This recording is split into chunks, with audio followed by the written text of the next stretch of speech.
All right, this is an unusual one. So it's on being wrong, and I'll explain why I think it's important to discuss that, and also apologies and so on. If you guys have read like Vox's book on SJWs Always Lie, there is a very clear script of how you get attacked by social justice warriors and so on. And apologizing to those people is always a mistake.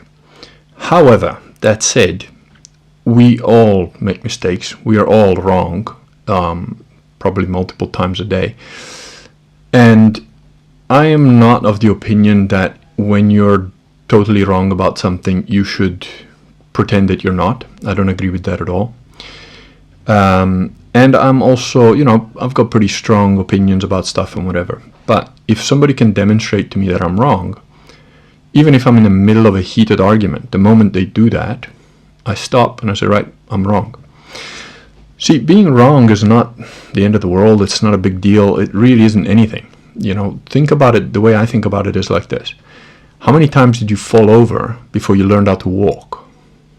A couple of thousand times, a few thousand times. So you were wrong a lot. And in order to be good, in order to learn how to walk, you're going to have to be wrong a multiple number of times. The point is not to be all defensive about it or whatever. The point is to understand very clearly when you're wrong, how you're wrong, to what extent you're wrong. Not in a gamma sort of like, well, I was wrong, but. No. If you're wrong, you're wrong. That's it. And there's nothing wrong with apologizing for being wrong, especially if in your wrongness you did something untoward to somebody else. And that recently happened to me like last night. So I wanted to talk about that. I'm not going to go into the details exactly what it is because, it involves other people and whatever. But as I've mentioned, we've had some discrepancies, let's say, between Bishop Sanborn and our London mission and so on. And there's quite a bit of unhappiness. Quite a lot of the faithful are upset about it and so on. And in these conversations, there's one person in particular that started out originally making some rather, shall we say, forward accusations about people that I thought hadn't been informed properly, or at least we didn't have any evidence that they had been. And unfortunately, because a bit of a Chinese telephone in these sort of situations is normal, not all the information had been shared with everybody correctly and whatever. So I got involved only to the extent of wanting everybody to have all the information before, any decisions were done or whatever. And in the doing of that, I took exception to a person's statement of supposed dereliction of duty of certain priests and so on. And, I appreciate that this individual felt that way, which wasn't a completely unreasonable way to feel, but I don't think it's right to accuse somebody or potentially accuse somebody of doing wrong when you don't know whether that person has actually had all the information at hand before they did or didn't, in this case, take any action. So you're blaming somebody for not having taken action, but you're not even sure if they know what's going on fully. As it turns out, these people are not aware of what was going on fully, and they're only being made aware officially now, and I was somehow involved in that. And anyway, I reported back, and what happened is this person, and I asked, look, have you guys got anything else to say so that I can forward the information? And this individual wrote something that I took exception to because I felt it was indicating that either myself or some of the priests were lying or trying to avoid something, which, you can accuse me of a lot of things. I'm guilty of a lot of things. But if you're going to accuse me of outright lying to a group of people on spiritual issues, then you've just made a big fucking mistake. So I said my piece. This person left the group, and other people got a bit upset with me and, mentioned that I was wrong, I'd misread the thing, and blah, blah, blah. So I went over it again, and I reread the statements, and there was, possibly, arguably, but there was definitely the potential that I had misinterpreted what she was saying, which, fair enough,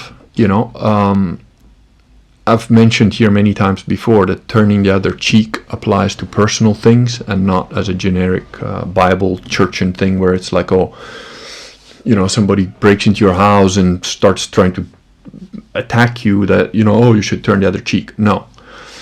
But in this case, the only reason to not be charitable, let's say, and sort of assume that I am wrong and that I did misinterpret, the only reason to not do that would be to hold on to my position or my ego, or say something like, well, I could have still interpreted the other way. And I did say that. I said, this is how I interpreted it, and that's why I reacted the way I did. But fine, I accept I was wrong, and unconditionally. It doesn't matter, whether it doesn't even matter if that was the intent or not. But I'm absolutely giving, the benefit of the doubt without any reservation that, fine, I got it wrong. The other person didn't mean it that way at all. I interpreted it wrong. It's all my fault. And apologies to everybody, unconditionally. And that's exactly what I did. And there should be no issue with that. You shouldn't get upset with that. You shouldn't be offended by it. If you're wrong, you're wrong. Just say it and move on. That's it.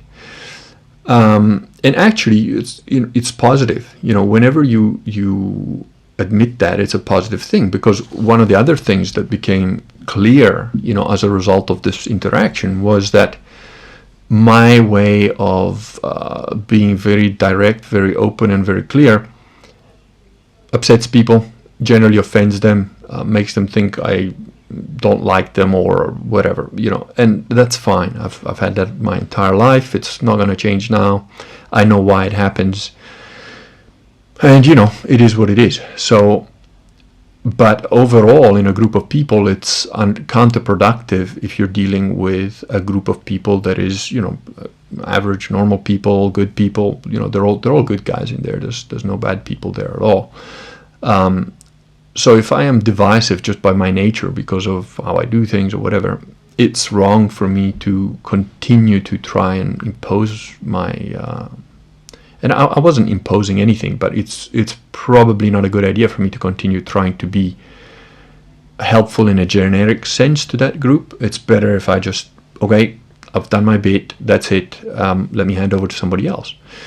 Because it's better for the group and it's better for everybody involved. So that's what I did. And I think that's a positive situation, So again, if you're wrong, just plain out admit, I'm wrong. Yep, sorry, move on. Now, the thing about apologies, again, it's not like, just because you've apologized on something and you were wrong on something, that's fine. That doesn't mean that you then have to give ground on other situations. And this is a very different situation from the social warrior type people who will try and force you to apologize on some morally ambiguous thing just so they can have a go at you, and then they can use your apology to say, oh, you see, he was wrong about that. I've made my apology very clear, and also, when I talked about leadership and stuff like that, and even now, when I'm discussing the concept of getting men to come and train and learn a bit about Catholic laws and rules and so on, and prayers and whatever, the basics, really basic stuff, nothing high theology or anything. In that respect, and especially, actually I was talking about, whatever, if the boogaloo happens and you by default become a leader of whatever, or have to be a leader of men or whatever in a war context, my approach to it is like, if you're going to be on my team and I have to lead that team, either by necessity or whatever, then it's not a democracy at all. It's a complete dictatorship. What I say goes, and that's it. End of. Now, actually, that was part of the reason why all this stuff happened with the bishop and so on, and that is because the bishop takes a similar approach to things. Unfortunately, when it comes to spiritual matters, there are rules you need to follow. Now, if you are a secular leader of an army, and that's your standard for, like, either obey or get the fuck out, don't be part of my group, that's fine. Because, and especially if it's composed of volunteers, the people who volunteer for that group know exactly what they're getting themselves into and have accepted those conditions. In a spiritual situation, as a bishop, you can't do that. You can't say, I've actually got no authority canonically over this group of people, but you're all going to say what I say, you're going to do what I say, and jump when I say jump, and that's it. You can't do that, because that is canonically in error. You're wrong. And if other priests, other bishops and so on see you behaving that way and don't speak up, that further down the line creates another issue. It creates a bigger problem. So they should say something about it. But again, that's a different set of circumstances. If you don't follow the rules of your leader in a military situation, potentially you should and would get shot for it. And I don't really have a problem with that. So again, it's not a, you gotta be that paradoxical thinking. It's not a binary thing where it's like, either you're right, either you're wrong, and that's it. No, you can be wrong about a specific thing, make that very clear, and that's that. If then people try and use that to leverage you somewhere else, you can tell them to fuck right off. With no, I've got no compunction to do that. I've got no problem doing that. So it's a slightly different take, perhaps, on what people like Vox or Owen or whatever have. But, if you're wrong, you're wrong. Admitting you're wrong, there's nothing wrong with that. I don't think that I've got a very different attitude from the others. I know that Owen admits he's wrong when he knows he's wrong. I know that Vox actually thanks people when they point out that he's done something wrong. I've seen it on his blog a few times where a commenter says, oh, you said this, but I think the spelling is that or whatever. And he just says, yeah, thanks, corrected. What he hates, and I know exactly why, is when you get some smart boy gamma man saying, actually, what you said here, and he starts to go on about some completely irrelevant point just to show what a smart boy is. That's not, and keep in mind that Vox is usually talking about huge strategic concepts. So, he's basically saying, like the China thing, right? Like he's saying, look, China's congruent with what it's doing, and the West isn't. And people lose their fucking mind, and they sort of say, but China is, a police state and blah, blah, blah. And he's not even talking about that, So that's just understand what the other person is saying before you try and prove them wrong. But yeah, so for those of you that think that, I'm just an arrogant pig who doesn't care and he just says whatever. No, most of the times I am right, because most of the times I am smarter than the people around me. And, there are issues that are, even in this situation, there are issues that are happening that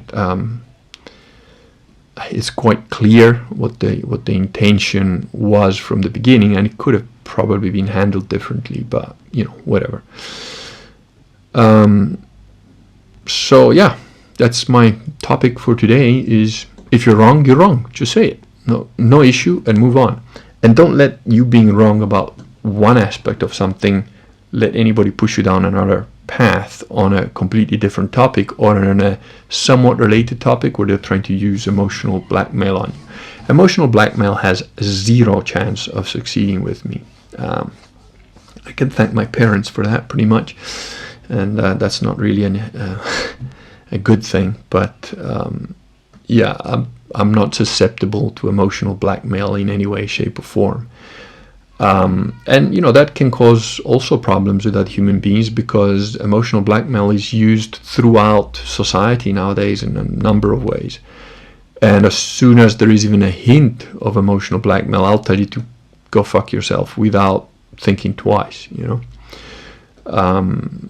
There's those of you that do follow my blog, which is probably 3 dogs and a couple of Russian bots, will know that, I don't have any issue sort of saying, yeah, I'm wrong about this, and you're still a dick, So it's kind of... But I think it's important also to understand the Christian concept of turning the other cheek. If you're unwilling to turn the other cheek purely because of a personal insult or your personal ego, then that's your mistake. That's wrong. If, somebody's taking shots at you for no reason, or they're completely in the wrong, or they're intentionally evil, and you continue to just accept that quietly, that's up to you. Some people choose to be martyrs, and that's okay with them, but I'm not, and I don't even think that sort of behavior is particularly useful. In fact, it confuses things, because think of a little kid.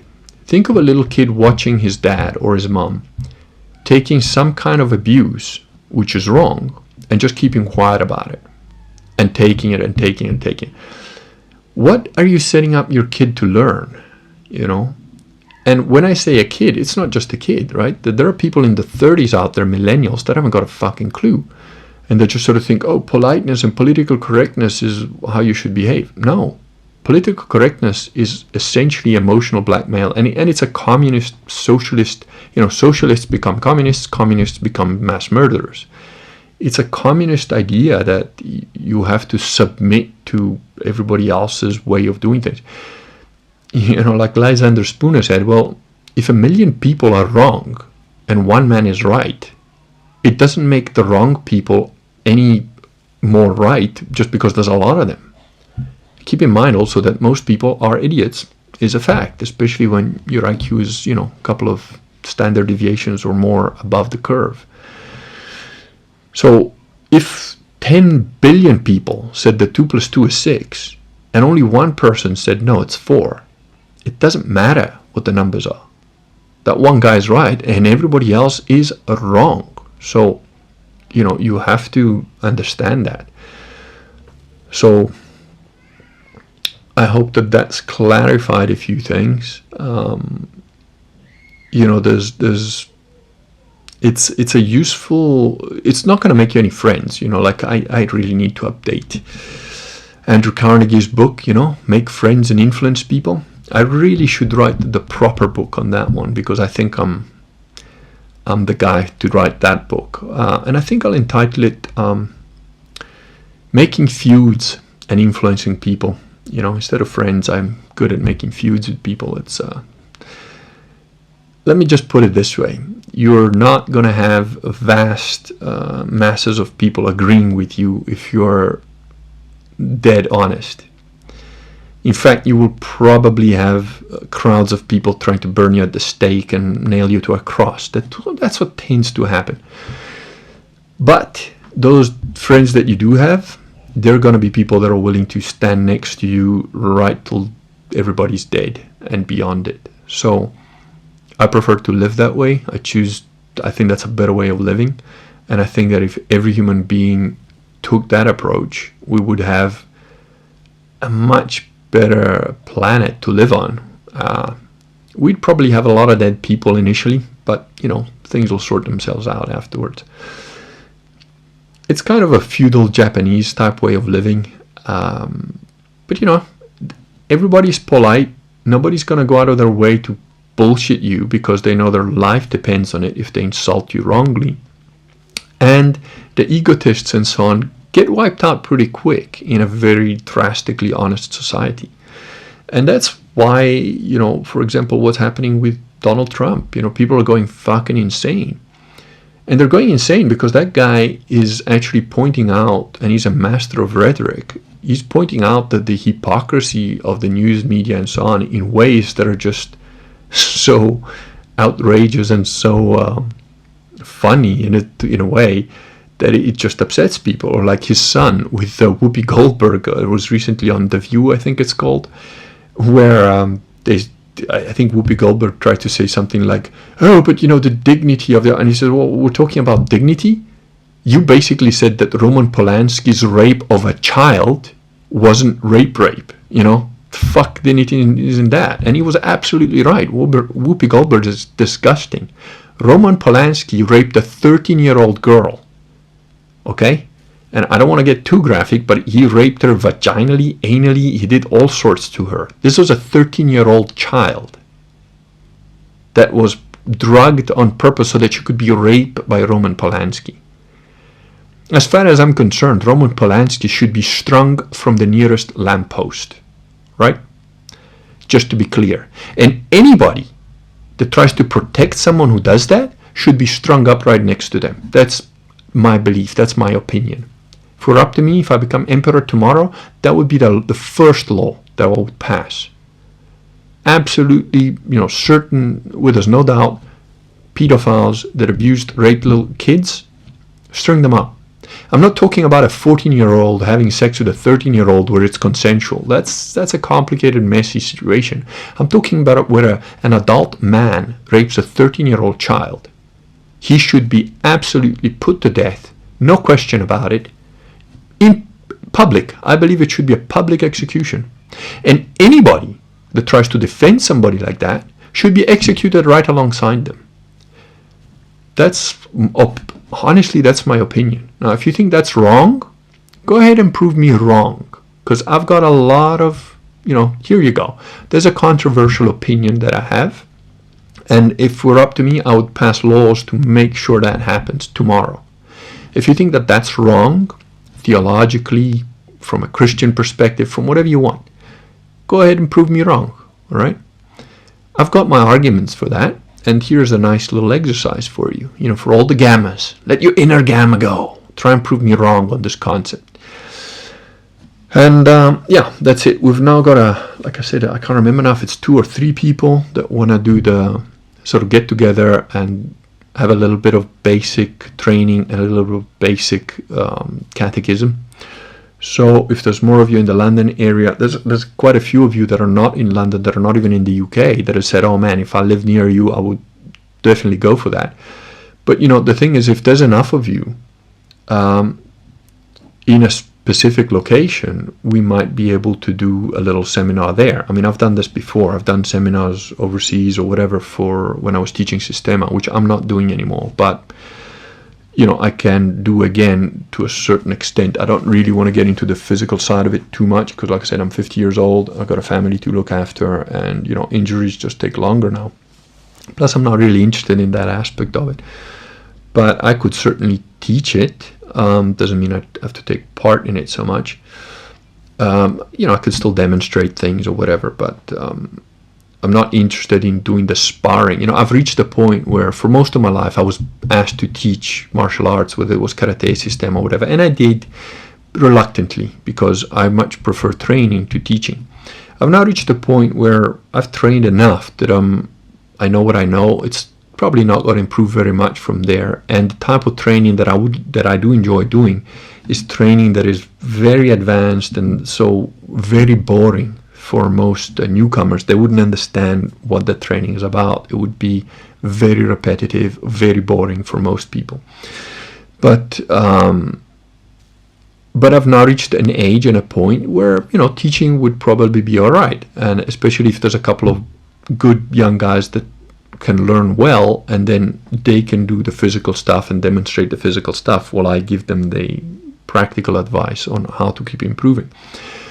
So if there's enough people that want to do that, let me know, and we can always do some kind of a seminar or something. Keep in mind that when I was still teaching, there was a group of people that were in Brighton, and there wasn't that many of them. There was like, I don't know, 7, 8, 10, something like that.